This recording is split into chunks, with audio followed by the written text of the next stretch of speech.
Welcome to Blizzard Fire. We hope this video helps fire up your solution. You start by preparing the Lenovo, update Windows and sign into your Microsoft account so activation is seamless. Open Settings, confirm Windows 10 or 11 and run Windows Update. This avoids compatibility problems. Once done, free about 3 to 5 gigabytes of disk space and connect to a stable Wi-Fi. Large downloads stall on spotty networks.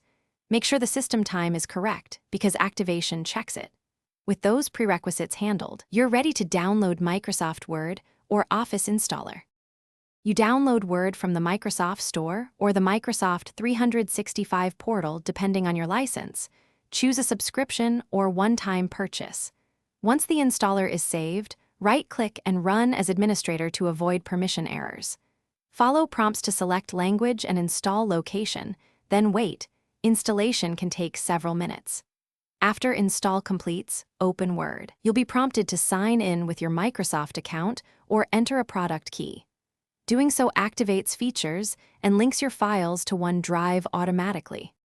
You finalize setup by opening Word and syncing settings. Enable autosave to OneDrive, pick your default font, and set proofing language so editing is faster. Once configured, check for Office updates under Account Update options to get security fixes and new features.